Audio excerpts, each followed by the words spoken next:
year, is that right? Those correct. So anything related to PUV, related to property tax relief, veterans, all of that, those are state mandated numbers. The income levels are somehow determined, by the state every year, and the income amounts do change annually by the state. But the 2025 applications are on our website and are available in our office, or somebody can call us and we'll be glad to mail them. Okay. Any other comments? Chairman, just one other comment. Just to clarify for everyone's benefit, just because my property value went up 70%, that does not mean my tax bill is going to go up 70%.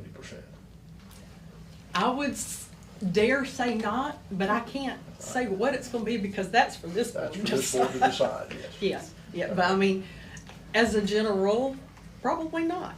But until a decision is made, I I'm didn't mean to not put you that on the spot, authority. but yeah.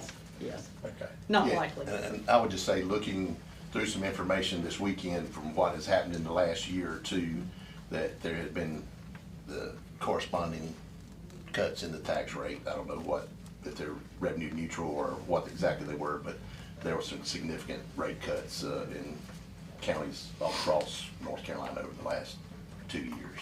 Right. And it may be worth also reiterating what you mentioned, that this was partially mandated by the state. It was determined from the 2019 board to go ahead and start this process, seeing the growth of Johnston County, but this was also partially state mandated as well. Yes, because every year, well, every quarter, we have to send certain numbers to the state. And if for instance, your 2019 value is X, but all of a sudden that piece of property sells, and they compare the two, and the sales ratio is off by what is in state law, either high or low.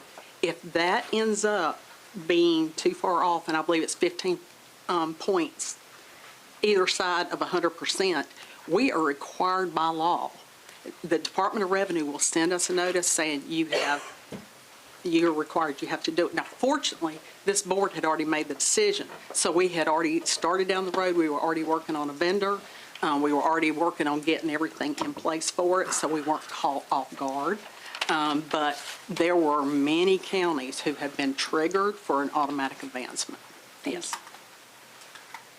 And I'll be frank, the more often a reval's done, the lower the sticker shock and the more responsive it is to the market.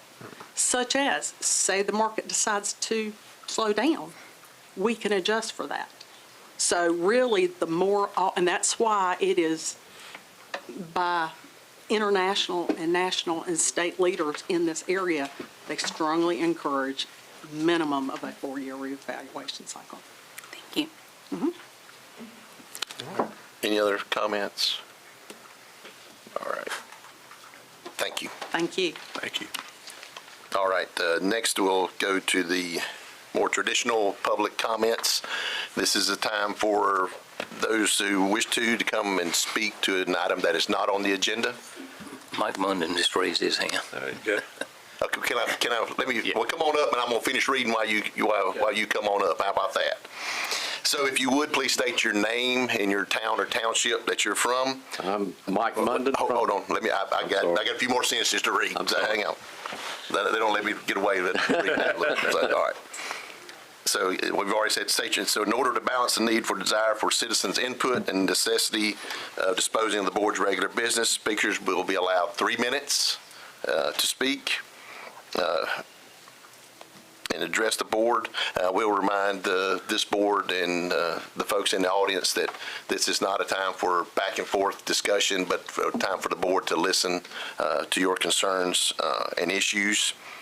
And to avoid repetitiveness, groups of people supporting or opposing same positions are encouraged to select a spokesperson to speak. I will say, if you want to speak, you can come speak, given the other 3-minute constraints.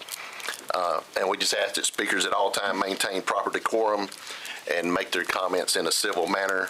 And again, as I said, this is a listening opportunity for the board. So. Ready? Turn it over to you. I'm ready. I'm Mike Munden. I live between Kenley and Micro in Beulah Township, close to Glendale School.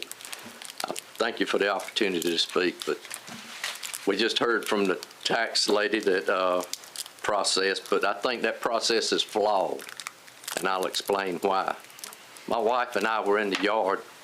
It was either late 23 or early 24, and a lady drove up. And I asked her if I could help her, and she got out of her car, said she was assigned to reappraise the property in our area. And she talked for 2 or 3 minutes. She got in her car and left. She never took a picture. She never walked around the house. She never did anything. So these appraisals are not done by people that are looking at the property. She did not walk any of our property. And I've got gated property. So I know it was not walked because nobody came and asked me to open the gate and let them in. So these appraisals are not done by anybody that's actually looking at the property to see what it's worth. I've got land that's gone up 183%. Some of that land is underwater. I've got 30 to 45 acres that's underwater right now that has been reappraised at the minimum of 65% and up to 183%. It's unusable.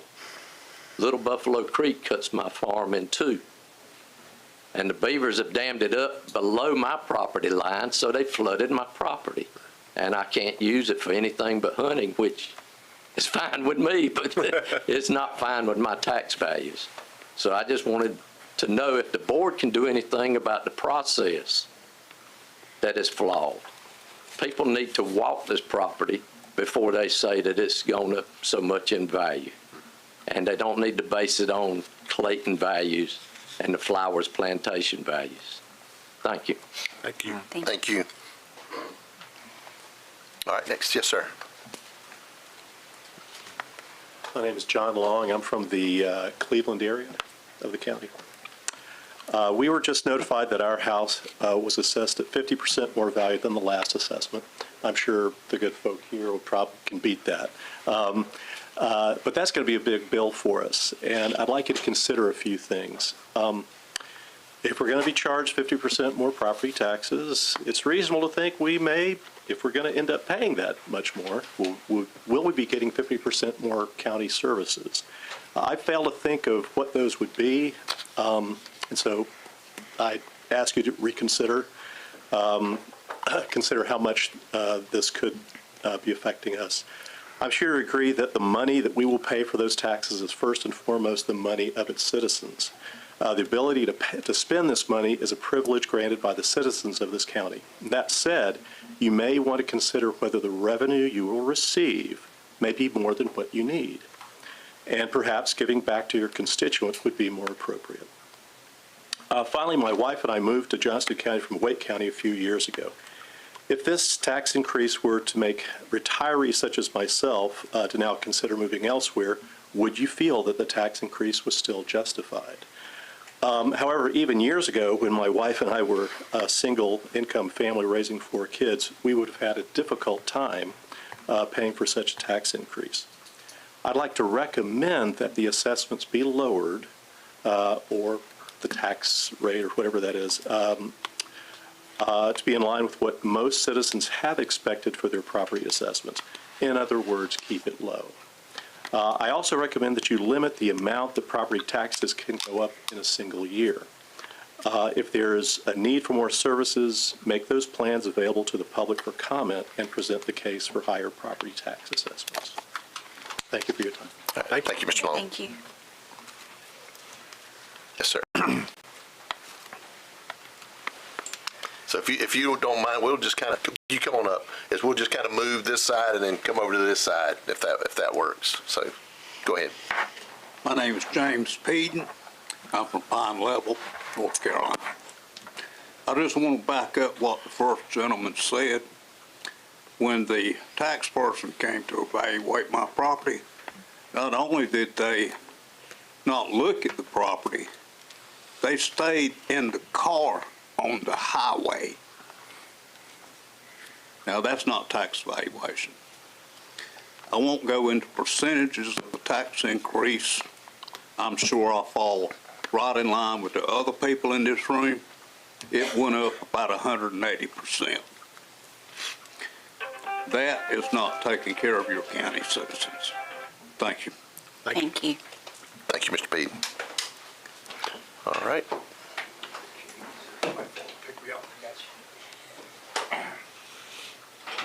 Hi, morning. My name's James Leroy Kopp, K-O-P-P. I live in Glad Acres off of Cleveland Road, 227 Harris Road. My concern is I got my evaluation. My house is valued at $379,430. I have 2.1 acres, part of which is really useless land because there's a creek that runs from one side of the road across. I got a big ditch, and the stream runs through the property, and nobody really uses this property. My neighbor has a chunk of it also. So anyhow, if you look on Zillow, Trullo, and all the other ones, my house is valued at $349,000, $350,000. So what your appraisal appraised it at is like $30,000 more that realistically I could sell it for.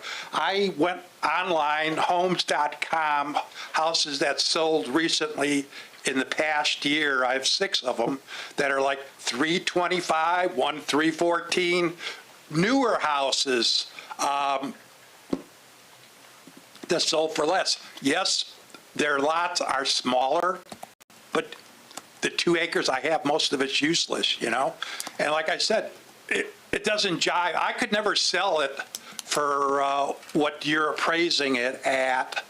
And one of my neighbors said also, where we're at off Cleveland Road, Glad Acres, it's not like one of the most desirable subdivisions. There's a lot of newer ones that are like a lot nicer, that the houses are cheaper and newer. You know, no repairs to be done or anything. So, and my neighbor who lives next to me, his is valued even more. His square footage is a little bit less, and his acreage is less. We just don't understand how you came up with the values. And like everybody seems to be saying, I seen the people when they were doing the reevaluation. They sat in their car and just like looked, and that's it. I don't think they took any pictures or anything. So that's all I have to say. Thank you for your time. Thank you, Mr. Kopp. I will say that just add to our live stream feed is back, so people will be jumping on to watch us on our YouTube channel. So, all right. My name's Ricky Pope. I'm Mr. Kopp's neighbor. My house is 200 square foot smaller than his. My land is over an acre smaller than his, but my property value went up $200,000. Now, explain to me how you can look at those two and say that my house is worth more than his. I don't know. I'm on fixed income now. I'm retired. Only income. How am I going to be able to afford that kind of an increase in taxes and still maintain, to be able to live? And I think you've seen the general knowledge throughout the last election where people were tired of their money being wasted. And this seems like a fraud to me. When somebody doesn't give out, they don't go walk the property, they don't look at the property, they don't measure the property. They sit in a vehicle and they assess what a property's worth. Now, you can say, well, your rate can come down, but the last time this happened, I sat there, and I've been in my home for over 30-some years. The last time it happened and y'all did an increase, Mr. Cott, he hadn't even bought his house. Neither the house across the street, which is a whole lot more square footage than what mine is. And y'all went up, way up, and their houses didn't even sell for that much. So how do you justify what you're going to rate a house at and what you're going to rate your property at? I see no similarity or nothing to it. Y'all not making sense. I think y'all need to readjust yourselves. Thank you, Mr. Pope. Yes, ma'am.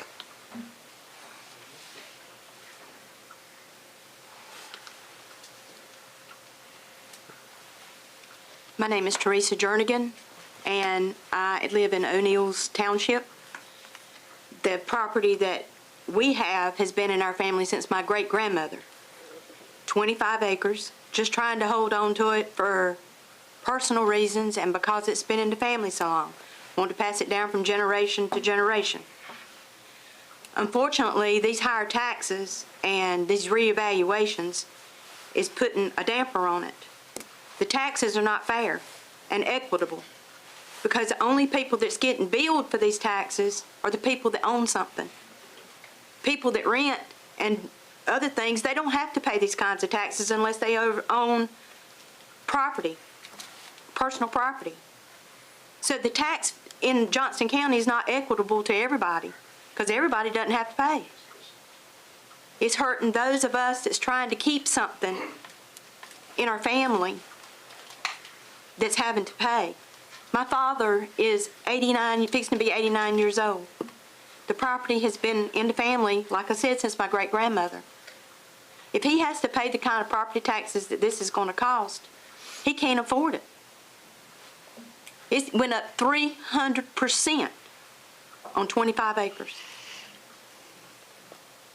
And I've got the paperwork to do the hearing. But 300% is not equitable. On mine, it went up 150%. On double wides, not stick-built houses, double wides. I live 600 feet off the road. There's not been anybody down my driveway coming. I'm retired.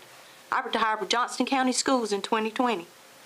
I live on a retirement and a little bit of Social Security. We can't afford these taxes. Based on the current tax value that y'all are listing, the taxes just on the farm is going to be $5,800. My father can't afford that. Mine's going up to $1,200 on a double wide. It's not even sitting on a permanent foundation. I've got a block foundation under it, but it's not sitting on it. Neither is his. He's got a double wide. Got a single wide with the tongue still on it, and it jumped double on a mobile home that we've not seen anybody come into our property. Older people just can't afford to pay these kinds of taxes. And I think what should have happened, and I'm not saying it can happen, but we're putting the cart before the horse. You're sending out these reevaluations to everybody, giving everybody sticker shock, but you're not letting people know that the tax value may come down, that we're going to have to pay. Because I figured it up. $5,800 and something if the tax value does not, if the tax rate does not come down. And that's ridiculous for an 89-year-old person to try to come up with the money to pay that who's living on Social Security. And I ask y'all, in good faith, as the people that you have been elected to serve as us, to please think about what you're doing to the elderly people. Because the tax rate is not fair to everybody. It's only those who have property that gets to pay. That's not everybody in this county that's having to pay. And that's not fair to us. I appreciate your time. Thank you, Ms. Jernigan. Thank you very much.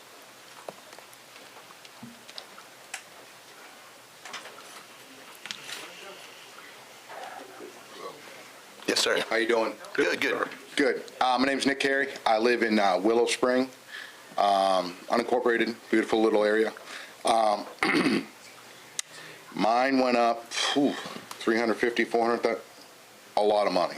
It's another house I'm paying taxes on for now. I also got a building downtown Selma, went up, It's a little unrealistic. I understand things need to go up, but my question is to you guys, we're not some of these other counties with amenities and stuff like that. A lot of us choose to live in Johnston County for the quiet life. What are we getting for all this money that you guys are going to be taking from us? Infrastructure-wise, parks, county water's not that great. What are we going to be getting for this money that we're giving you? Do we have a plan for all this money that's coming in? We can't,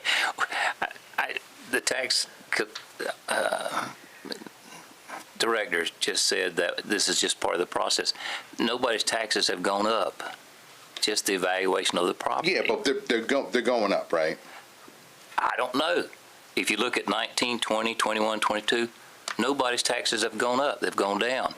If you look at the budget, we got to fund the budget, and given the new values, it's reasonable to assume that the rate will have to go down just to fund the budget. So it's not my valid new to say. appraisal, I'm not going to be paying another $500 a month for my mortgage on the home. I'll just kind of, we're not supposed to get in the back and forth. I'll just say, we don't know the answer to that yet. We control the tax rate, which will say ultimately what your bill is. So you go from 0.79 to what Let to me where? finish, and then we'll get the valuation, which you have now. We'll set the tax rate, and my guess is it is going to drop significantly, and then you'll see what your bill is. But we can't tell you individually what your property's going to do. Right now, we can't tell anybody what that's going to do. We can't even do that for our own property. So we don't have an answer to your question right now. Well, fair enough. Then I'll come back and address it when that time comes in. Okay.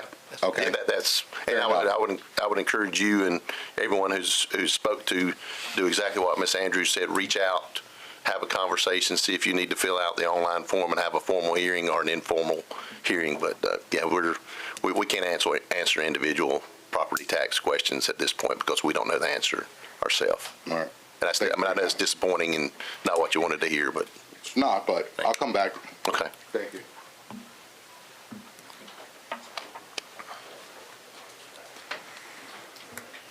Chairman, while you're speaking, I just wanted to add on that note, if you do have questions, several people had really great examples, and I'm in no way defending the tax assessment process. However, as Ms. Jocelyn said, it was 120,000 properties that had to be evaluated. Not every property is going to be looked at fairly.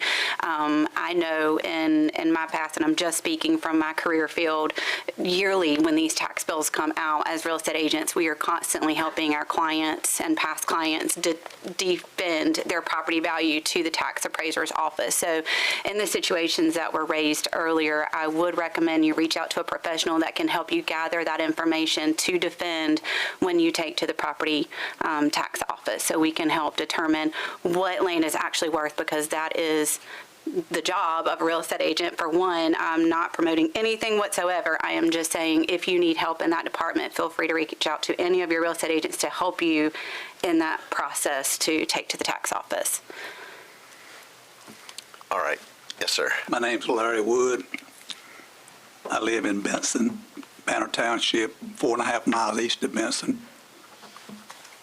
My problem with this situation is I feel like I'm being charged and walking in the courtroom, and the judge says, before we start this trial, do you want to appeal this decision? I don't know what the tax rate's going to be, and y'all don't either. But yet we were asked to do this appeal before the tax rate is set. Is that fair to the taxpayer of Johnston County? Is that fair to anybody to be put in that situation? The unknown. But we either got to, because when I go to an appeal, I got stuff here. I figured this wouldn't be an appeal. I know it wouldn't be. My house went up 197%. That ain't the real problem. I got rental property that went up as high as 246%. Now, you're talking about homelessness. It was 11% year before last. It was 18% last year increases. This woman's got to go because I got to pay y'all. If this stays, 246% tax increase. You know, I feel also like perhaps a lot of our money has been wasted over the years. We've had tax appraisers that come up with these last year's, year before's tax rates. Did they not know what they were doing? Or these the new people that's just appraised that not know what they're doing? I realize some areas has had tremendous property increases. I live in southeastern Johnston County. I got property. You're a real estate lady. I've got some property in this book. I'll sell you half price you got valued. Now, if you're going to ask me when I walk out, will you take this for the, yeah, I can tell you before I leave.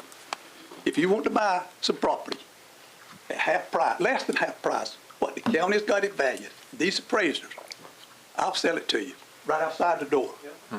Give you a general warranty deed. I deal with a lot of property.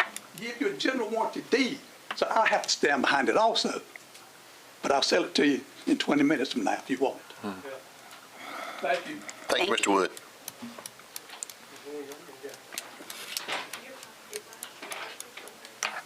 My name's James Brown. I live down there on T-Bar Road at the Meadow Light.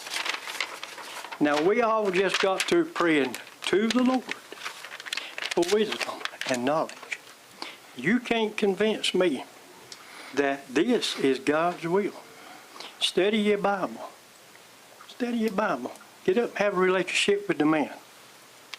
Now, I'm telling you, my taxes on a little 30-acre farm that's got a right-of-way to it went up from $66,000, and I'm retired, living off of Social Security, to $282,000. Now, you can tell me something. How am I going to pay that? I've worked all my life to get what little bit we got. And then y'all need to think, man, you just got through praying. You can't convince me this is God's will. Not the God that I'm intervening with. It ain't God's will. You can't convince me of it. You're ruining people. Think about it. Think about it. Every one of you, you're going to stand before the Lord just like I am one day. I don't care what you say, it's going to happen. Do you really believe in your heart that this is God's will? My house, backyard, acre and a quarter. The water stands in there when we have bad floods. You think my house is worth $282,000? Pay me right now and I'll sell it to you. I'll meet you right out there and sell it to you. You're driving people out of here. You pay me what you got me evaluated for, and I'll move to Sparta, North Carolina. Get out of here. And I'm serious now.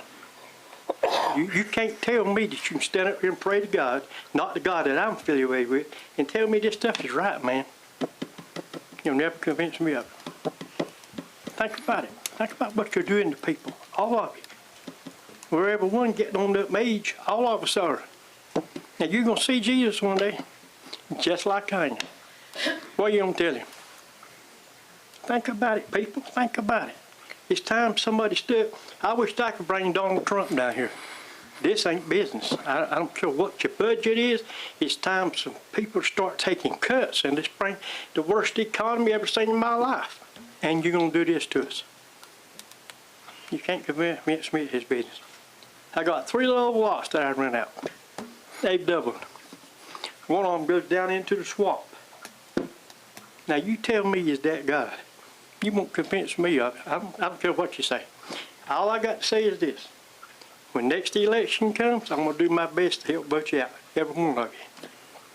Because it ain't business. It just ain't business. Farmland tripled. And I got a right of way to it. A right of way. It ain't business, brothers and sisters. Can't convince me of it now because I spend time with the man Jesus. You can pray to any God you want to, but I'm saying pray to the man Jesus. If you want wisdom, pick up your Bibles and go to reading it. This ain't God. Thank you. Thank you. Thank you, Mr. Brown.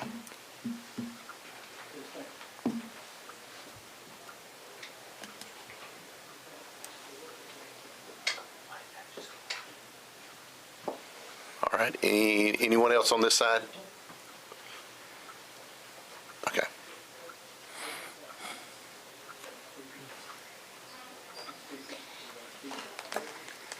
My name is Trina Parker, and I live in the Fort Oaks area. And I just think before y'all call, everybody have anxiety attacks and stress undue.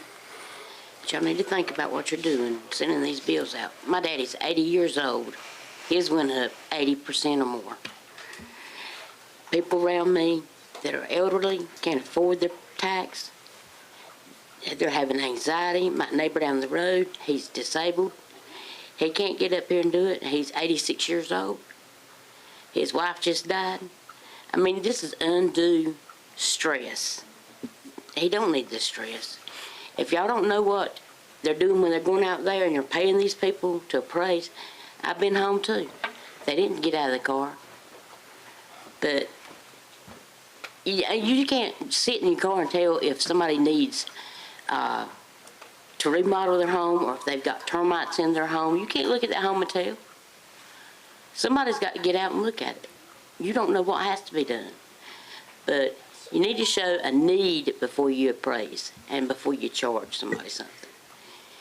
What needs of the county has costed this much that we should pay this much? Some of the services are not necessarily, you know, you got volunteers that would be love to go back to the volunteer fire department. You've got youth out here that's probably getting in trouble because we don't have volunteers on the fire department. They don't let them do it no more. But y'all can reduce some of the expenses. There's a lot of costs that can be cut. And I don't think people should have to sell the farm in which they've worked all their life and it come down to they want to pass it on to their family members. Mr. Wood, I'm sure, wants to pass his on to his family. He worked hard. His daddy probably had a farm before him. Why should these farmers have to sell out and put these subdivisions in and make my farm? It's not much. It's not even considered a farm probably, but it's 6 acres and it's mine and I want to pass it down to my youngins. And I'm the only one there. And I've seen mine go up. My property tax went up, probably not as much as some, but it went up like $800. I'm on a fixed income. I just had both my knees replaced and my elbow this year. So, and there's nobody there with me. And my daddy helps me, who is 80 years old, and my mama 81. So y'all need to think about it. Because, yeah, you're going to reap the seeds you sow, but you're also going to reap them twice. You're going to reap them with God, and you're going to reap them with the voters. And the people in my neighborhood don't want no more subdivisions, but you know it's whoever owns that land's right to put a subdivision out there, if y'all let them.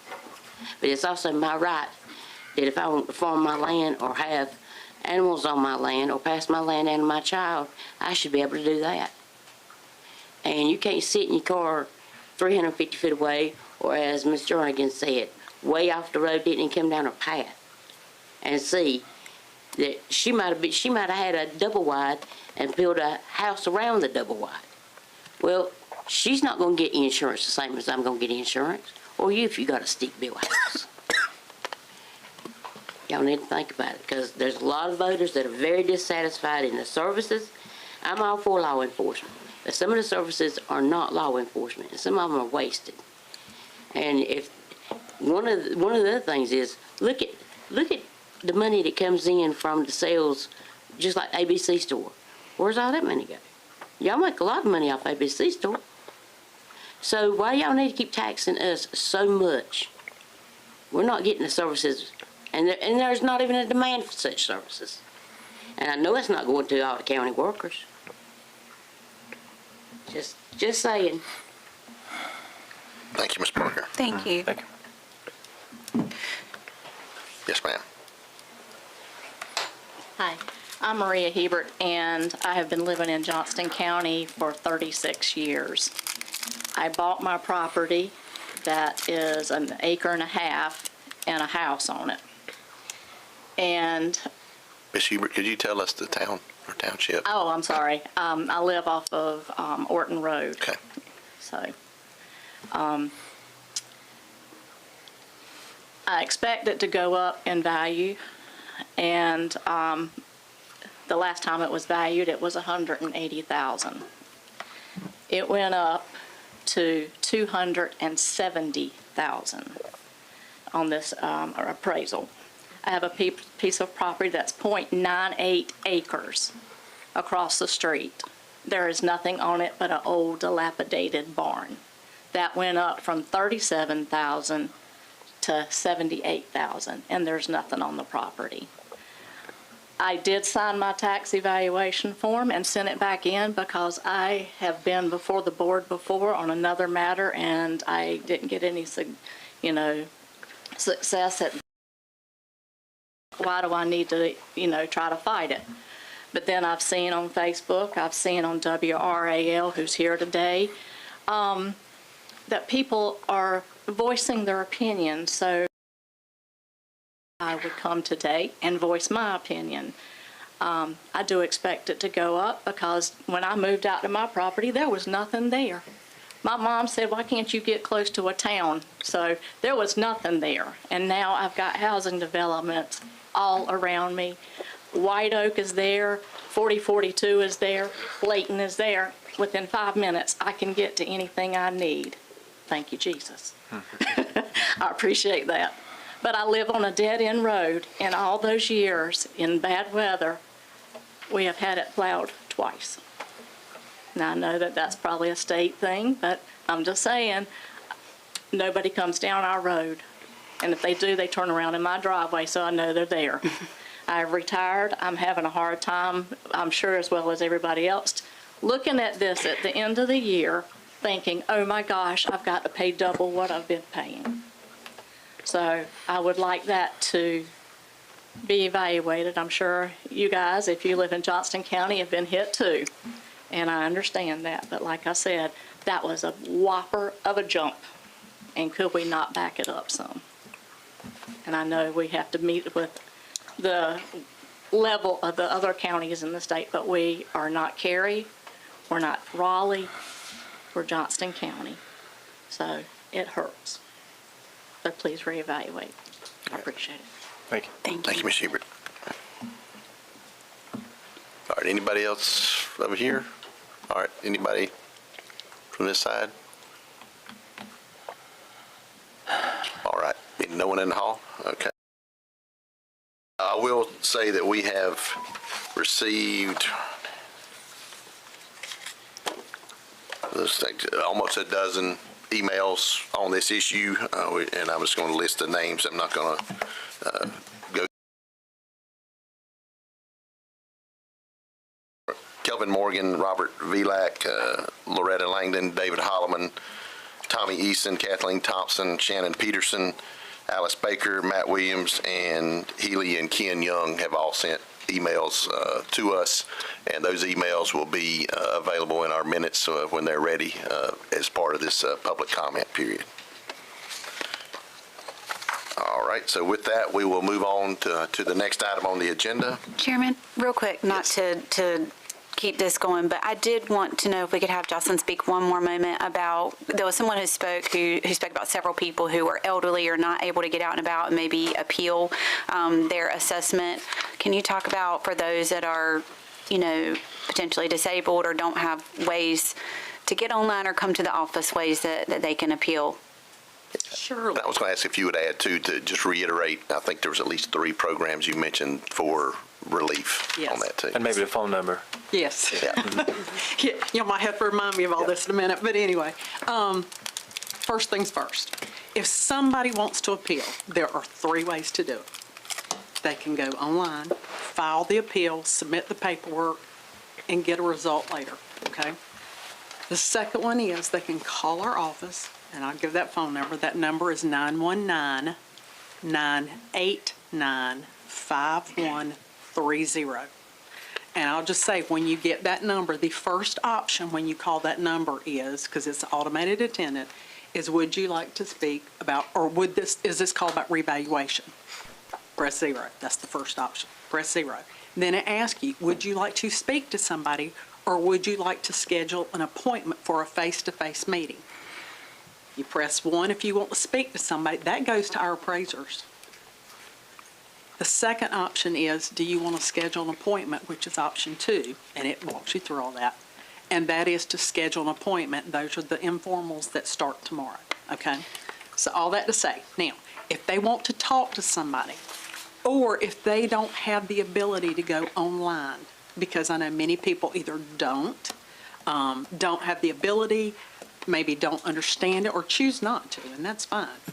They could just call our office, and we will be glad. We are mailing a bunch of them every day, especially over the last week. We will mail them the forms, okay? And the main forms that I'm talking about that really specifically relate to individual residential property owners, okay, are those that are 65 or older and have income below a certain level. And I'm going to apologize. I think I know what it is, but because it's just changed and it's early in the year, I can't guarantee it, so I don't want to say it out loud, but it's on the form, okay? If it's below that amount, and that is a state amount for all 100 counties in North Carolina. So if they're 65 or older, have income from all sources of that amount or less, they owned the property and it is their primary residence on January 1st of this year, and they were 65 on January 1st of this year, then they have till June 1st to get us that application. Now, we will need proof of income, obviously. That's why June 1st is the date, because many people have to wait to get their 1099s and W-2s and Social Security statements and all that. And many to get their tax returns done. Some people don't qualify to have to do a tax return, but that time allows for that. But I encourage people, if you fall in those guidelines, get it to us as soon as you can. Because the sooner you get it to us, the sooner we can respond to you and you know where you stand. And what type of documentation do you recommend them having? Well, and there is paperwork in the application that you can, put all that information, but we will need to actually see, and sometimes people choose to bring it to us as opposed to emailing it or mailing it, which we are perfectly fine with that. We'll make a copy and give it back to them. But a copy of a W-2, copy of 1099s, anything that shows income, all right? Social Security statements, that kind of stuff, or a copy of their income tax return for, in other words, the one that will be filed now, because the information we will need is for the year 2024. So we need it for the most current year. And what type of documentation for the appeal? Okay, for the appeal. Okay, for the appeal, if they look at the property record card, which is on our website, and you can, there is a way to find the property record card. You pull up one of the buttons on there, it says View Record, and you go, find your record. You can pull it up by name or parcel number or address or whatever. And when you pull it up, the last thing on the right-hand side, it says PRC. That is the property record card. You click on that button, and it shows a drawing of your home based on the information that we have, okay? Drawing of the home and all the various aspects. Shows square footage, heated square footage, whether it is, siding, whether it's a brick home, whatever. If they look at that and it's wrong, we need to know that. If they have information, as you were explaining to one of the property owners a while ago, to reach out to a real estate professional or, something along those lines. If they have information that is current, now we don't need something from 10 years ago, and we need something that is for this purpose, okay? Because we all know if you're refinancing for a mortgage or something like that, it may not come out. They're going to make it be enough for you to get the loan or not, and but we got to have something that would be appropriate for this. Or if you've got pictures, if the interior of your home has declined such that, it is not of the condition that somebody appears or seems to think it would be from the outside, bring or get us pictures. We want to see what it is. We will make copies. We will keep this, and this will be viewed whenever, and like I said, and like, you reiterated that point, this is mass appraisal. We will not get it right. These folks did not get out and walk every property because most people don't want them on their property. So they're doing it from the right-of-way because we did not want to trespass. If somebody wants us to see the inside of their property, if they want us to walk around with them, we will make that happen, and we will work with them to do so, but they need to let us know, okay? So I don't know that I answered all the questions. Oh, yeah, let me finish. Okay, so the elderly and disabled, so in other words, 65 or older, 100% disabled, okay? Obviously, you're 100% disabled, then we'll need a note or something. There's a form that has to be signed by the doctor that deems you to be permanently disabled. Also, if you are a disabled military person, a disabled veteran, 100%, then there's a form for that as well. And we work closely with our, and I'm drawing a blank, Department of Veterans Office here in the county, yes. Mr. Boyette, he and his office work very closely with us. If it is appropriate, if it's applicable for that taxpayer, they fill out the form, they get it back to us, and then that gives some property tax relief as well. And then there's also another thing that's called a circuit breaker. The first two things that I talked about are not 100%, but they are tax relief. Don't have to be paid back. The circuit breaker, there's a formula with that. It's a little harder to compute, and that is a deferral of tax. not as popular. We don't have anybody in the county participating, but anybody's willing to apply if that's something they want to do. So those are the main ones. Obviously, farmland, going back to some of the things that I said earlier and that have been, mentioned here. Yes, they got the value of their property, but that is not what the value, if they are in the farming program with the tax office, not another farming program, but they have to be qualified for the PUV program in Johnston County Tax Office. If their land is in that program, they will be taxed at their value will be substantially lower than what it is by this revaluation. But should they ever come out of the program, because that's a deferral, either voluntarily or involuntarily, and when I say involuntarily, if it's heir property, if somebody passes, if the owner passes away and they have enough land, and I'm getting into way too much detail, but somebody ends up inheriting it, and there's multiple heirs, and none of them have enough to stay in the program as far as acreage, that's involuntary, okay? So we're not kicking people out of the program, okay? I just want to make that clear. But if somebody decides they want to get out of the program, that's part of the agreement because PUV is a deferral, then they have to pay what they should have paid or what they would have paid had they not been in the program for the past 3 years, and we will correct the current year. So in fairness to those farm owners and property owners, we want them to know what that value is, because if the land ever comes out of the program, that's what the deferral rollback is going to be based on. And we want to make sure everybody's got their eyes open. That is not, however, if they're in the program, what their value is for tax purposes if they're in the program. I don't know that I've answered all your questions. Phone number. Huh? Phone number. Oh, yeah. 919-989-5130.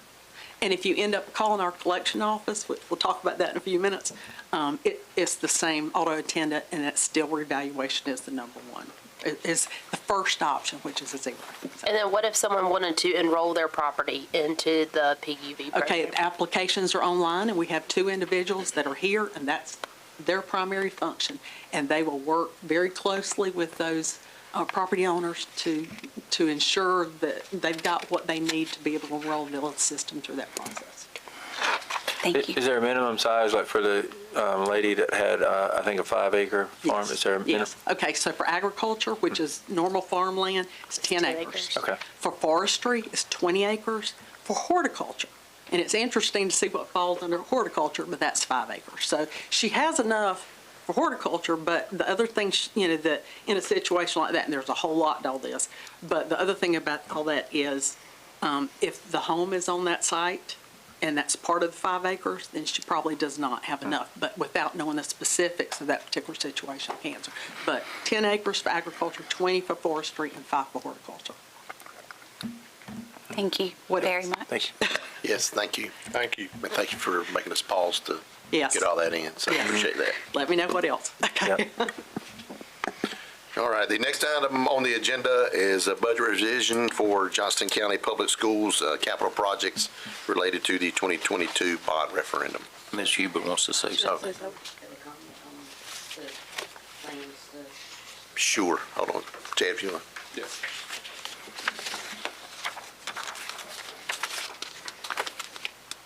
My name is Trina Parker again, Yeah. but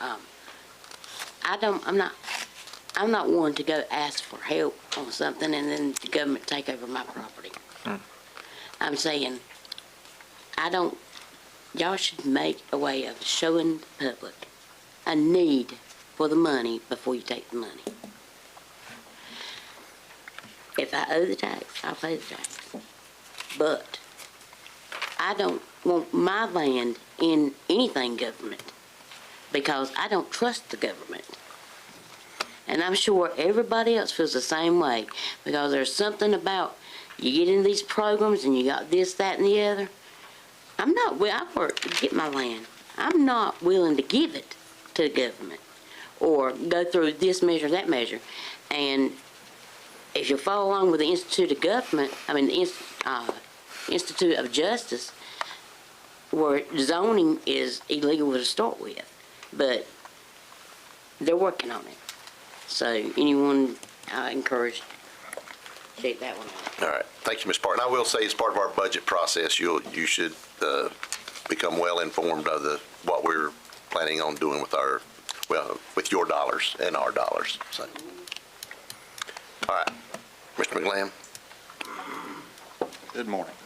Morning. As part of the many things you're responsible for, today Finance is asking for a budget revision for an additional $30 million to help the Johnston County school system with projects that they have ongoing. We have a reimbursement resolution to get this money back during our bond sale that we'll have in March of 25, but we're asking a budget revision to be able to front some money so that they can keep these projects going.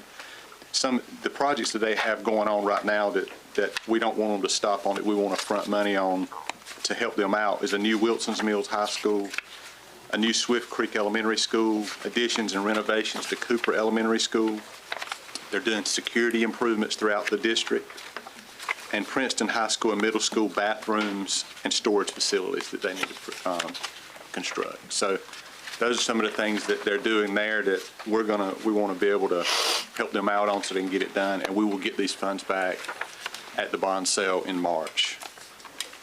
And so we need a budget revision. We respectfully ask for a budget revision to be able to do that today. Any questions for Mr. McLam? Mr. Chairman, I'll make a motion that we approve the budget revision as presented by the Finance Director. A second. All right, we have a motion and a second. Any other discussion? So I just want to make sure. So we're basically going to front the money. We'll get it back when the bond sale takes place. Yes, sir. In March. Because of the board and selling, being able to, we're responsible for a lot of our constituents and the partners, and this is part of our responsibility and the reason why we have some funds available to be able to help with these projects as they come up, so that they don't slow down, and we can get these students into the facilities they deserve. And so that's part of the reason why we have these things. And so when we sell these bonds, we will get this money back. We will recoup these monies. Are there any impediments anticipated in the timing on selling that bond? We don't anticipate it. We have a AAA rating, which this board has been very good about. We've worked 20 years on getting that AAA rating, which has saved taxpayers millions of dollars, and will continue to save dollars. So we don't anticipate any delay. And this $30 million will get us there. And this is the bond that was approved by the voters in the last election? No, this is the 22 bond. 22 bond. We're going to sell about $100 million in bonds off of the 177 that was approved in 22. Gotcha. We're going to meet over the next few weeks with the school system on the projects and things and the timing of the 24 referendum that was approved by voters. Okay, thank you. And this board has previously adopted a resolution to reimburse ourselves back from the bond Correct. sales. We want these projects to continue, not only for the school system and even for the community colleges. They have things coming up. Okay. All right, any other questions? We have a motion. So we have a motion and a second. All those in favor of adopting the budget revision, please say aye. Aye. Any opposed, nay? Motion carries. Thank you. Thank you, Chad. Next up, we have Dr. Marilyn Pearson here to talk to us about a resolution to direct expenditure of opioid settlement funds. Good morning. Good morning. I have two items. I do want to give you a summary of what we as a county and our leadership and stakeholders have been doing and talking about for behavioral health after I present this resolution and request for funding. So, Okay. Johnston County receives opioid settlement funds from the National Opioid Agreements through an MOA with our state. We received initial funds in 2022, and it is expected that funds will be distributed over an 18-year period. The initial 18-year period when we received the initial funding over that 18-year period was $8,055,921.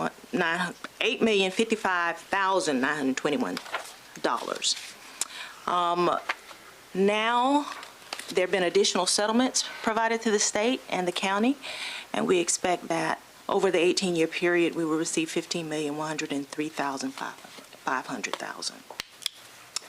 You previously approved resolutions, one in August of 2022, which authorized $309,505 for us to spend. And then in November of 2023, $1,441,483. We're asking you to approve authorization for $1,557,283 for this fiscal year.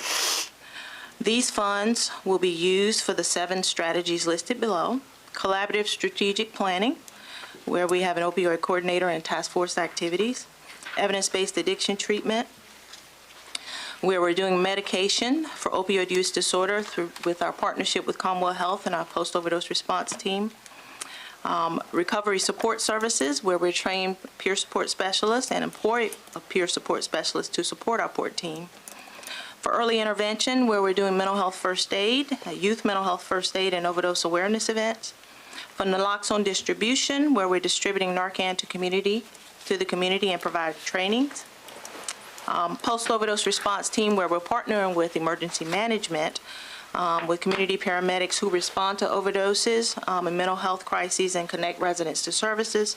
And then we have a request for proposals for $450,000, where we solicited bids from our community-based organizations to provide overdose use disorder services.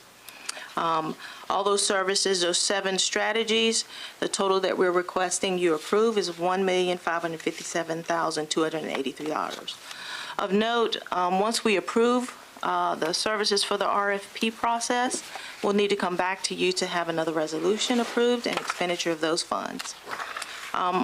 We do have Kamitha Forward, who is our Population Health Officer, and Lenata Williamson, who's our Opioid Grant Coordinator, here with us today. And also Steve Strickland, who's Assistant Health Director and our Finance Officer, who can provide additional details about funding or any questions that you may have about the funding. Do you have someone else with you too? That's Kamitha Forward, who's our Population Health Officer, and Lenata Williamson, our Coordinator. I just wanted to make sure. I just wanted them to be recognized. They're here to support this. And Steve, if you have any questions. Steve, did you want to clarify what we may need to come back for? Just to note that I wanted to get this on Come on up to the microphone and start talking. There I wanted you to get this on a fiscal year basis, the budget process. These numbers were approved back in July 1, 2024. The state folks require us to do a resolution to spell out the strategies that how we're going to spend this money so the public will know.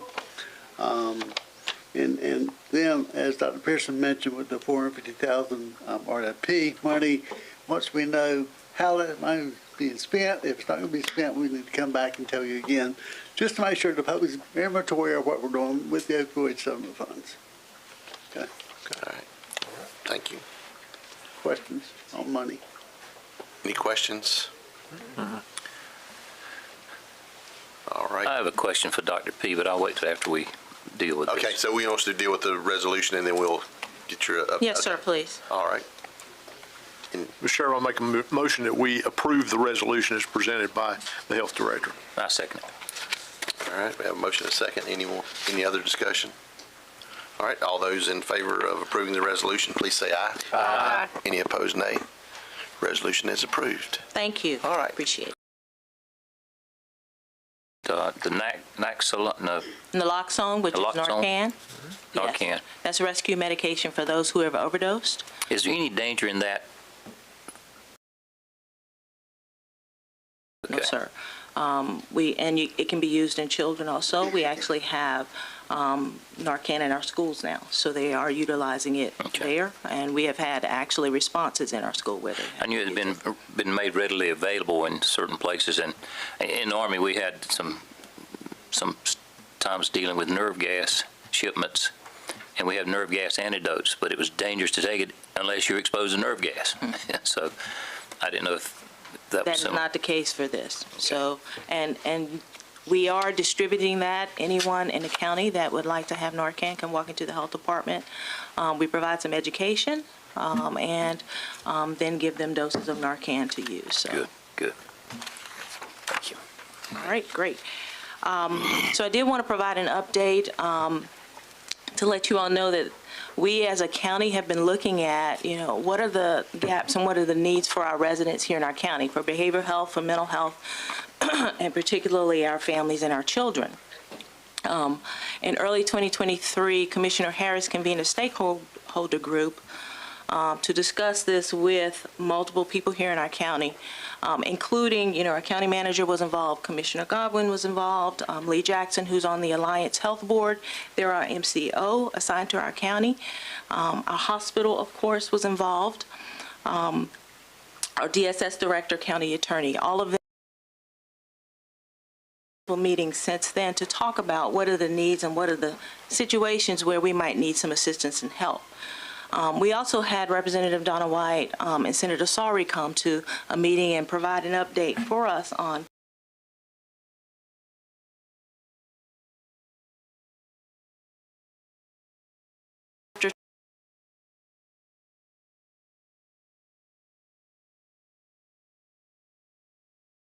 here in our county.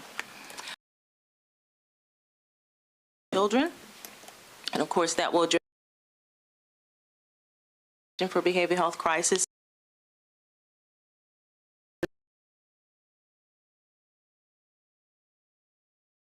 in the emergency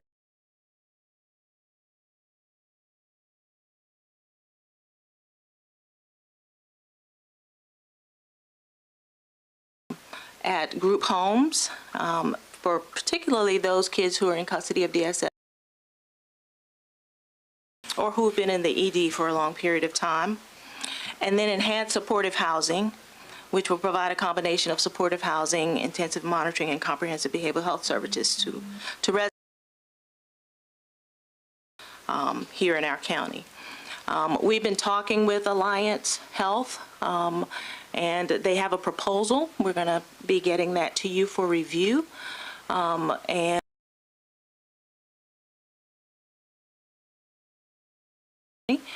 to support some of these priorities that we have.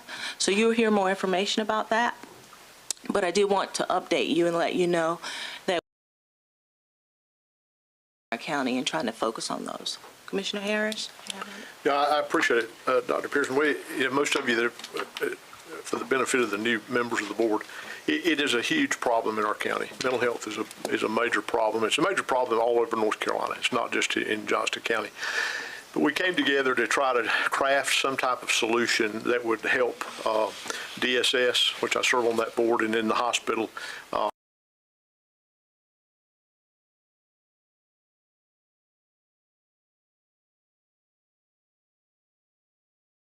We're spending money on this problem. We're just not spending it as efficiently as I think efficiently we could start with these initiatives and help divert some of those folks.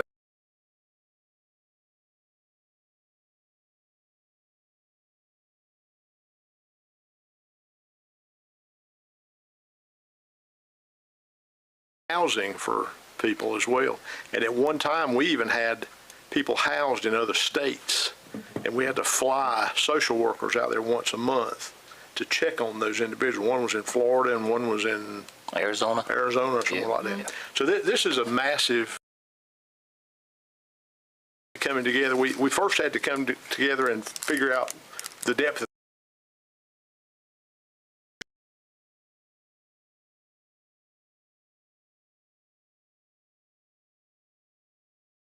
to look into it deeply, unless we're going to have to put some money.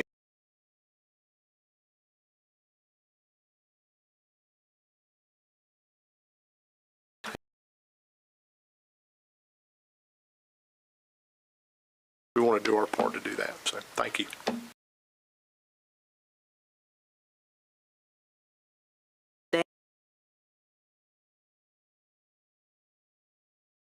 And provide a request to you all for funding. So very good. Thank you. All right, next up we have an open space. And Adrian, I'm going to let you kick it off and roll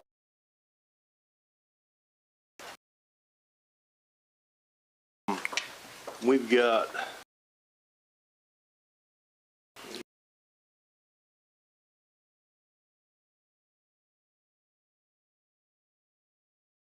East Coast Greenway Trail feasibility study, which is from Smithfield.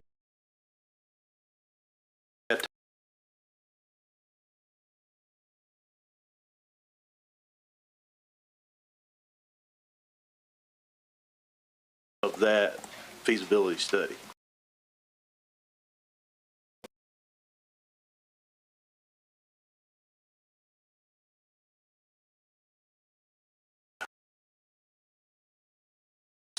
Probably looking at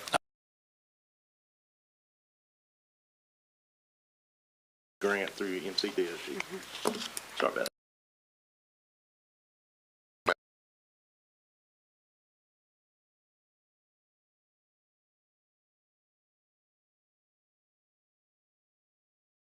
Motion carries.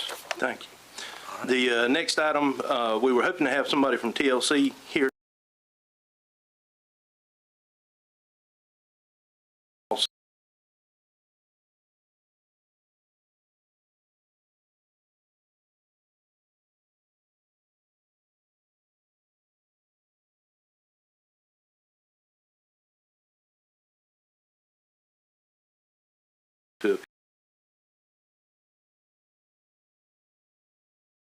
Budget, and it's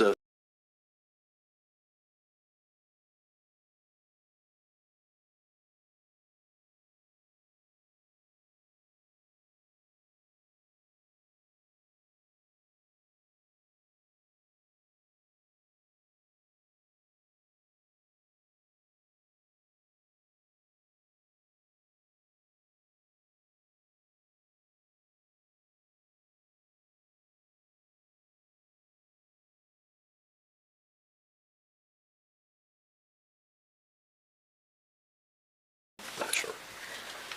Mr. Chairman, I move to reallocate.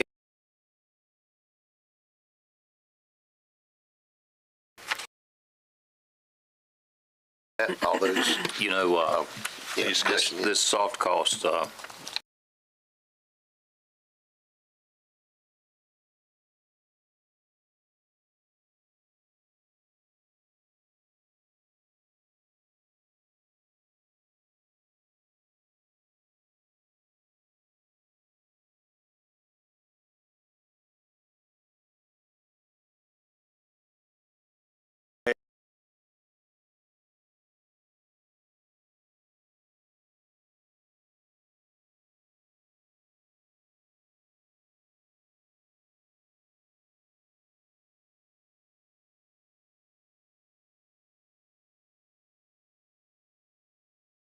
Grant, he's the one that did it. I'm just the one talking about it.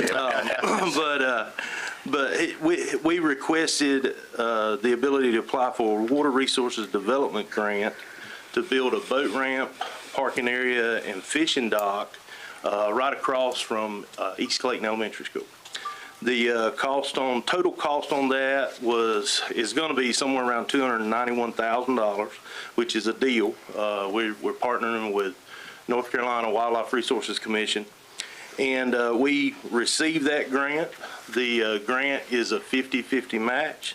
The cost for the county will be $145,500, and $145,500 will come from Water Resource Development Grant. That extra funding will come out of open space funds. So we've got the contract from WRDC, and the chairman has a copy of that contract, and we're asking for that to be executed. All right, the chairman is ready to do that after we get through this meeting again. Any questions? All right. This world made me very suspicious, but I'm happy. Money all the time. Yeah. I didn't want to go and sign it, and then all of a sudden get a call from Jeff Howard and our IT folks saying you messed up. So. Oh yeah. All right.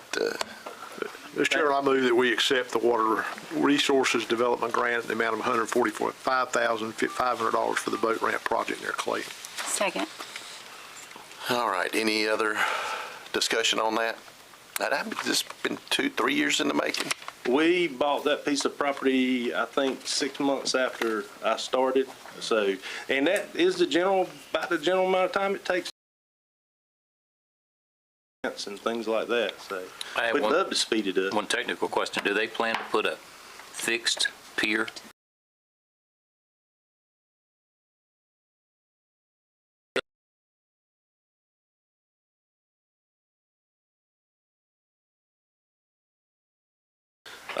So it's a super deal. And if you've been to any WRC ramps throughout the state,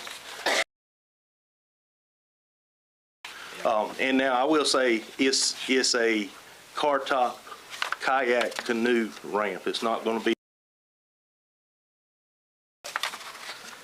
All right. So where do we leave that? Motion second.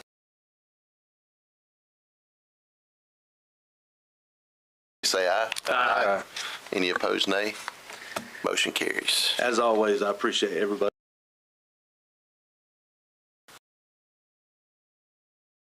Presentation.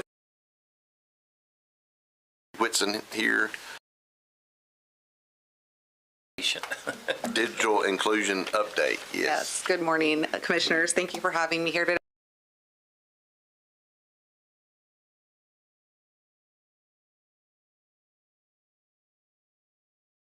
I know Chairman's familiar with us, but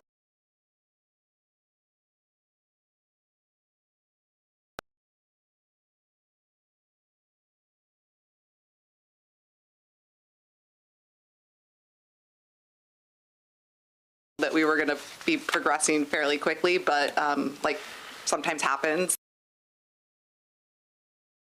NC State. So here we are again, just providing an update. So I already sort of referenced who we are.